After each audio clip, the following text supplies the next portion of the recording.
కీర్తన గ్రంథము 17వ అధ్యాయము. మన వాగ్దానము ఈ దినము మరి 9వ వచనం.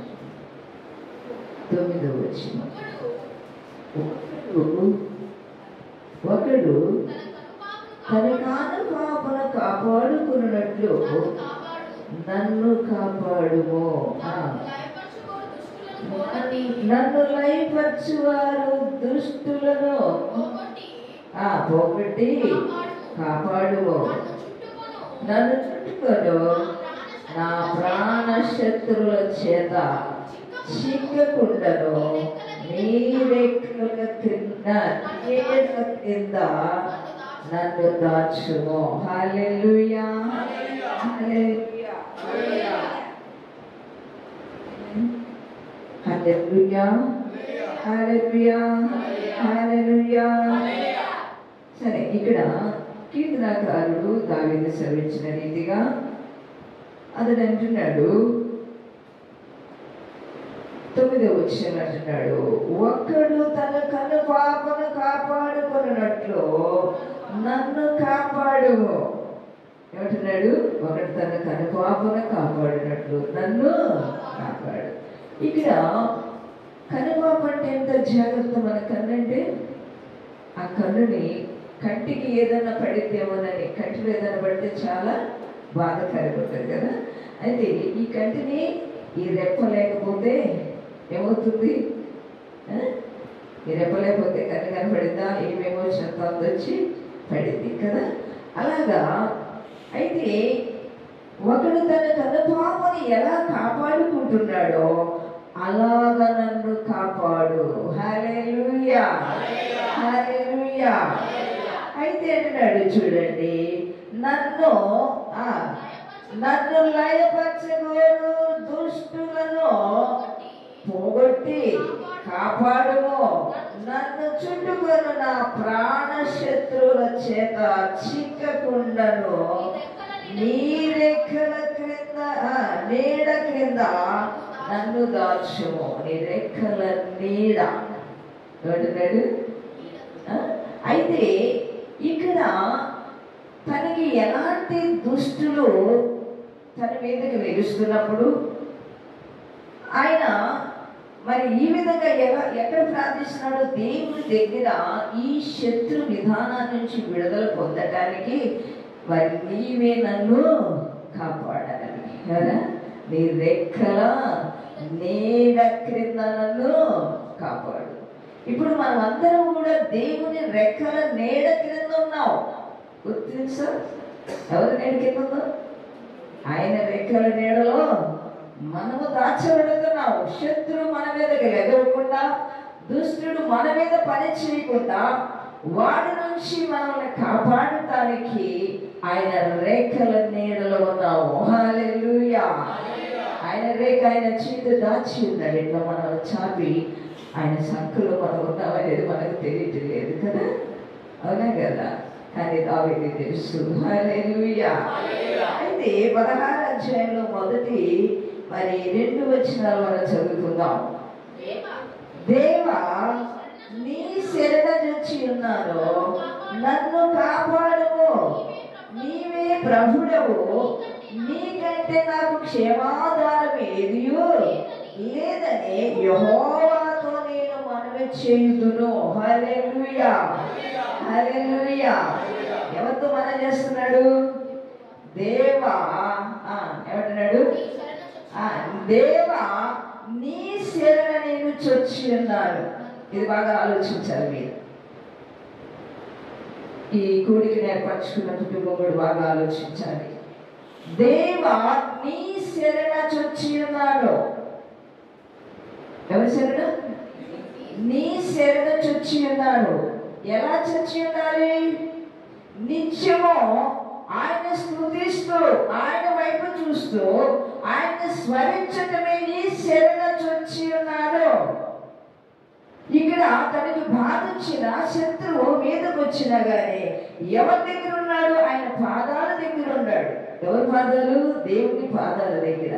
హల్లెలూయా, హల్లెలూయా. అంటున్నాడు, నీ శరణ చొచ్చి ఉన్నాను, నన్ను కాపాడుము.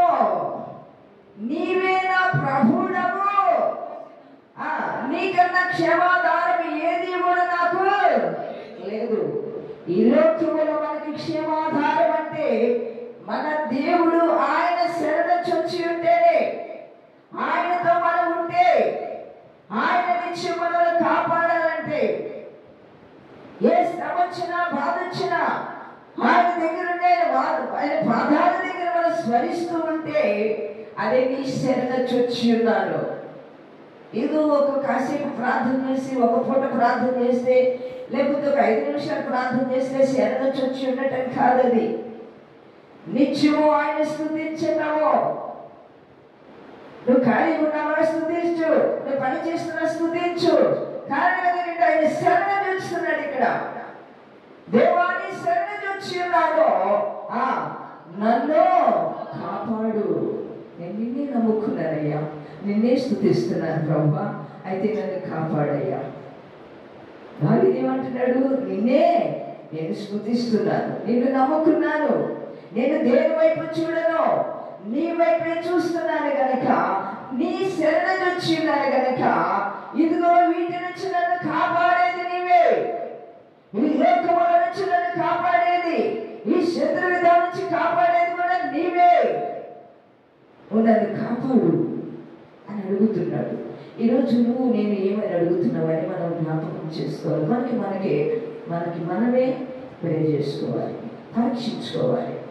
ఈనాడు చాలా మంది ఈ శరణ నుంచి లేదో తెలియక, ఎలా దేవుని స్తుతించాలో తెలియక రక్షణ పొందామంటారు, కానీ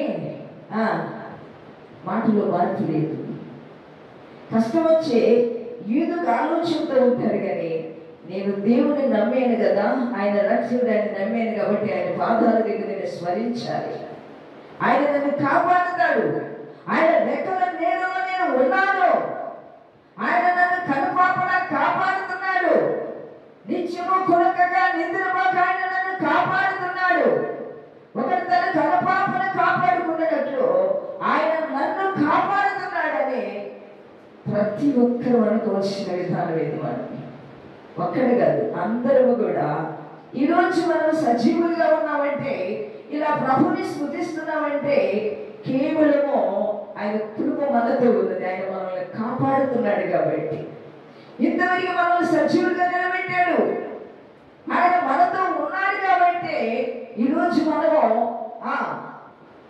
ఆయన ఇచ్చిన రక్షణ బట్టి, ఆరోగ్యాన్ని బట్టి, లేకపోతే ఆయన ఇచ్చిన జీవాన్ని బట్టి ఆయన స్తుతిస్తున్నాము. అది మనకు అర్థం కావట్లేదు, ఎలా స్తుతించాలి అనేది మనకు తెలియట్లా. నా ప్రాణశత్రువులు నన్ను లయపరచాలని చూస్తున్నారు, అంటే నా ప్రాణాన్ని తీయాలని చూస్తున్నారు, నన్ను తొలగించాలి, నన్ను పడగొట్టాలని ప్రయత్నిస్తున్నారు. అయితే వీటి నుంచి నన్ను కాపాడేవాడు నీవే అయ్యా, నన్ను కాపాడేవాడు నీవే. మనకి శత్రువు ఎట్టి నుంచి వస్తుందో తెలియదు, ఏ రకంగా మనల్ని శత్రువు బాధిస్తుందో తెలియదు, ఆ శత్రువు ఎలాంటి విధానంలో కూడా మనల్ని చుట్టుకుంటుందో కూడా మనకు తెలియదు. కానీ మనం గుడ్డేటికి వెళ్ళిపోతానే ఉంటాం, కళ్ళు మూసుకొని నడుస్తూనే ఉంటాం. మన పక్కనే ఉంటాడు శత్రువు అనేవాడు కదా. పక్కనే ఉన్నాడు పగవాడు, నీ సక్కకు చేరాడు సనిగాడు. పక్కనే ఉన్నాడు పగవాడు, నీ సక్కకు చేరాడు సనిగాడు. అమావాస చీకటి ప్రియులారా, దాని కరికారం ఉన్నది ప్రియులారా. అమావాస చీకటి ప్రియులారా, దాని కరికారం ఉన్నది ప్రియులారా. పక్కనే ఉన్నాడు పగవాడు, పక్కకు చేరాడు సరిగాడు. ఎవరు ఏమన్నారో ప్రియులారా, ఏమేమో అనవద్దు ప్రియులారా. ఎవరు ఏమన్నారో ప్రియులారా, ఏమేమో అనవద్దు ప్రియులారా. హల్లెలూయా, హల్లెలూయా. ఎక్కడుందండి? ఎక్కడ ఉంటాడు? మన పక్కకే ఉంటాడు. మనల్ని పడగొట్టాలనేది మన పక్కనే ఉంటాడు, మనల్ని చెడగొట్టాలన్నవాడు మన పక్కనే ఉంటాడు. ఆయనతో ఎలా జాగ్రత్తగా ఉండాలి. మన పక్కన శత్రువు, ఒక పక్క దేవుడు మనతో ఉండి మాట్లాడుతూ ఉంటాడు. అయితే ఆయన మనం స్మరిస్తూ ఉండాలి.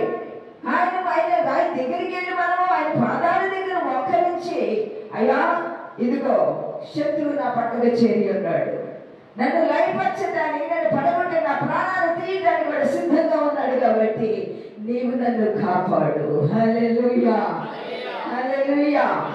నీకంటే క్షేమాధారం ఏది నాకు ఈ లోకములో లేదు. నీకు కాదు, నాకు కాదు, ఈ ప్రపంచంలో ఉన్న ప్రతి ఒక్కరికి కూడా దేవుని కంటే క్షేమాధారం ఏది కూడా ఎవరికి ఎక్కడ దొరకదు. 100 మంది కాదు, కోట్ల మంది బంధువులు ఉండొచ్చు, స్నేహితులు ఉండొచ్చు, లేకపోతే ఇంకా ఏదైనా ఉండొచ్చేవే కానీ, అన్ని కలిగి ఉండొచ్చేవే కానీ, నీకు క్షేమాధారం కావాలంటే ఆయన దగ్గరే ఉన్నది. హల్లెలూయా, హల్లెలూయా. దావీదు ఎలా గుర్తించేది? ఆయన 8 మంది అన్నదమ్ములు అయినప్పటికీ కూడా మరి ఇంతమంది ఉన్నప్పుడు ఇంతమంది వైపు చూడలేదు. వీరు నన్ను రక్షిస్తారనుకోలేదు, వీరు నాకు ఉన్నారు కదా, నాకు ఏ బాధ లేదు అనుకోలేదు. కానీ అతడు గుర్తించింది ఏంటంటే ఒకే ఒక్కటి, ఎడారిలో నేను గొర్రెలు మేర్చుకుంటే ఎడారిలో పనికి రాని వాడిలాగున్నాను, పనికి రాని వాడిగా నన్ను ఎంచుకున్నారు. అయితే నేను వారికి పనికి రాకపోయినా నీకు నేను పనికి వస్తానని నీకు తెలిసిపోయింది. అందుకనే నువ్వు నన్ను పిలిచావు. మండు టెంగలో నేను గొర్రెలు కాచుకుంటూ బ్రతుకుతున్న సమయంలో నా తల్లిదండ్రులు కానీ నన్ను అందరూ వెర్రివారన్నప్పటికీ నా వారందరికీ నేను వెర్రివాడిగా కనబడినా, కానీ నీ దృష్టిలో మాత్రము ఎట్ట కనబడ్డావు అన్నాడు. నీ దృష్టిలో మాత్రం నేను గొప్పగా కనబడ్డాను. అయితే నీవు కను దృష్టి నా మీద వేసావు, అందుకనే నీవు నన్ను కరుణించావు. హల్లెలూయా, హల్లెలూయా. నన్ను కాపాడావు. నా పట్ల ఇంత గొప్ప కార్యం చేసిన తండ్రివి ఈ శత్రువులను ఏం చేయగలుగుతాడు? ఈ శత్రువుల చేతులు చిక్కకుండా నువ్వు కాపాడేవాడివి నీవే. ఉన్నాడుగా ఆయన నన్ను కాపాడతాడు కానీ నాకెందుకు అనుకోలేదు. ఆయన ఏం చేశాడు? నీ శరణ చూచి ఉన్నాను దేవా, నీ శరణ నేను చూచి ఉన్నానని అంటున్నాడు. నన్ను కాపాడు అంటే నిత్యము దేవుని స్తుతిస్తున్నాడు. తన క్రియ ద్వారా, తన ప్రవర్తన ద్వారా సమస్తము కూడా దేవునికి కృతజ్ఞత కలిగి, యథార్థత కలిగి ఆయన స్తుతిస్తున్నాడు కనుక అందుకే అన్నాడు, నీ శరణ నేను చొచ్చి ఉన్నాను అంటున్నాడు. హల్లెలూయా, హల్లెలూయా. నీవు నేను అనగలుగుతావా? ఏదో కాసేపు ప్రార్థన చేసినంత మాత్రమే చిన్న ప్రార్థన చేసి నాకేం బాధ లేదనుకుంటారు. ఇప్పుడు కూడా అలా అనుకోవద్దు. నిత్యము ఆయన స్తుతించేవారు ధన్యులు. హల్లెలూయా. నిత్యం ఎప్పుడైతే నువ్వు స్తుతించడం మొదలు పెడతావో సాతాను శత్రువులు నీ మీదకు రాబోతుంది. నిన్ను పడబెట్టాలి, నిన్ను చెడబెట్టాలి, ఎలాగైనా నీ మీద పోరాడి యుద్ధం చేయాలి, ఏదో విధంగా నీ మీదకు తీసుకొస్తుంది.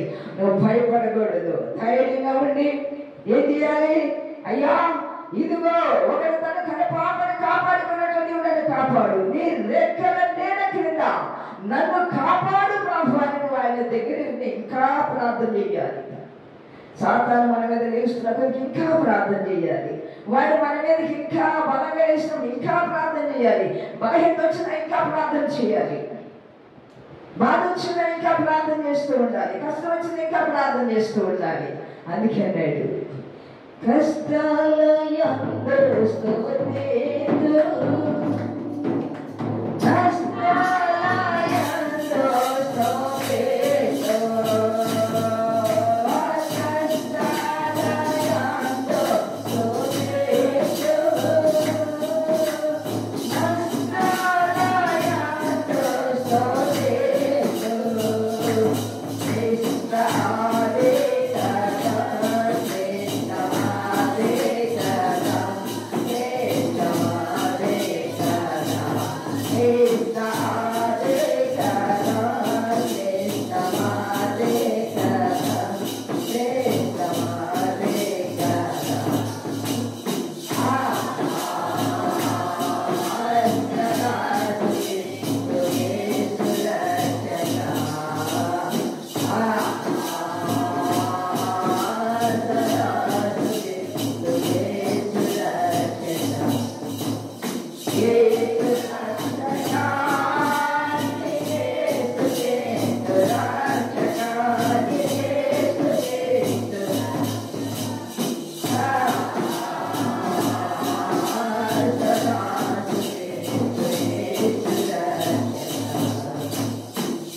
హల్లెలూయా, హల్లెలూయా.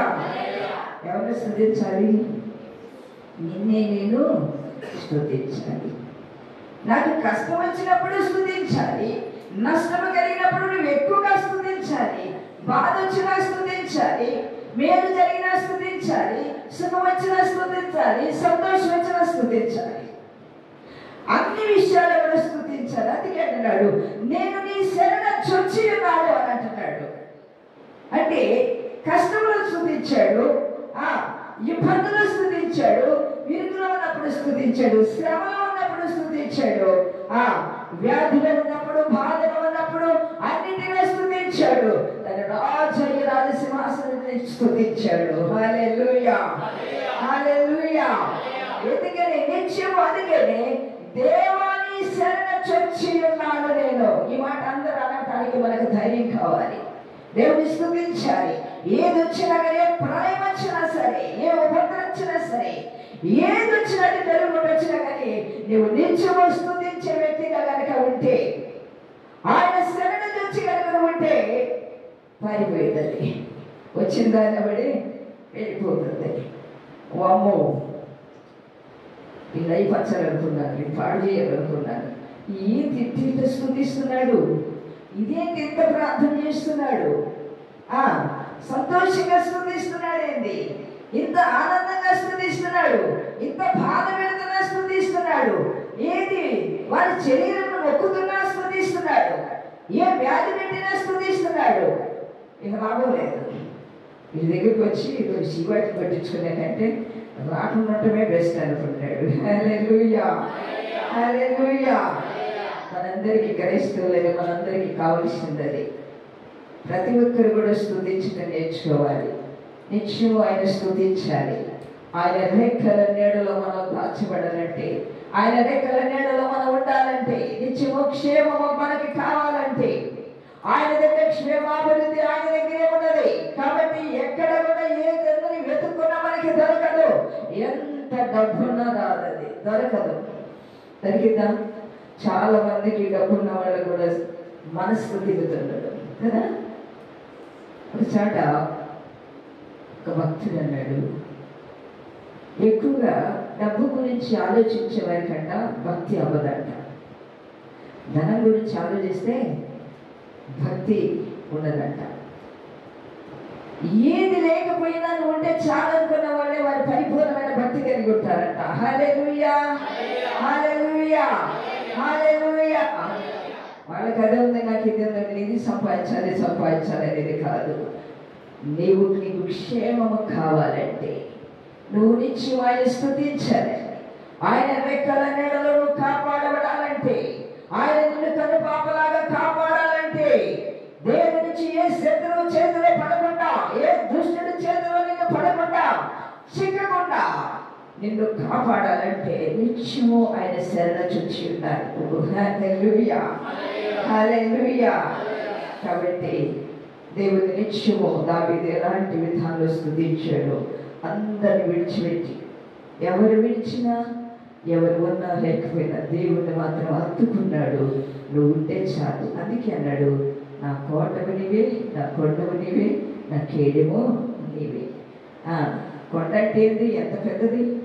కొండలాంటి అండలాగా నాకున్నావు, ఇంకా నీవుండగా నాకేంటయ్యా అనుకొని ప్రభువుని ఆధారం చేసుకున్నాడు. కాబట్టి ఈ లోకములో ఆయన ఆధారం చేసుకున్న ప్రతి ఒక్కరూ ఆయన దగ్గర రేపు మనం క్షేమంగా ఉండగలుగుతాం. ఆయన్ని ఆధారం చేసుకోకుండా లోకాన్ని ఆధారం చేసుకుని ఒక మనుష్యులని ఎవరు లేదు అని చెప్పి వారిని ఆశ్రయం చేసుకుంటే మనకి దేవుడు అక్కడ మన సంతోషం అనేది దొరకదు. ఈ లోక సంతోషం కాదు, కానీ పరలోకములు మనకు సంతోషాన్ని ఇస్తాడు ఆయన. ఈ లోకములు ఆయన నిత్యమైన శరణ చొచ్చి ఆయన స్తుతిస్తూ ఆయన ప్రార్థించడానికి కీర్తించి కొనియాడేవారిగా మనం ఉంటే నిత్యం మన హృదయం అంతా కూడా, మన హృదయంలో ఏముండాలి? నిత్యం ఆయన నిండి ఉండాలి. హృదయం నిండా నిండి ఉండాలి. హృదయాన్ని పూర్తిగా అప్పగించుకోవాలి. అంతేగాని హృదయంలో మనం ఎవరినో పెట్టుకొని ఏదో పెట్టుకొని ప్రభుని స్తుతించినంత మాత్రాన ఆయన శరణ చొచ్చి ఉన్నట్టు కాదు. నిత్యము ఆయన వైపు చూసి నీవున్నావు నాకు, నీవున్నావు అని కనుక ఆయన వైపు చూస్తే నువ్వు అడక్కమనిపోయి అన్నిటిని తీర్చేవాడు, ఆదుకునేవాడు. కాబట్టి మరి మన ఆయన వైపు చూసి ఆయన శరణు చొచ్చుండే భాగ్యం దేవుడు మనందరికీ అనుగ్రహించునుగాక. మరి వాగ్దానాన్ని దేవుడు దీవించి ఆశీర్వదించునుగాక.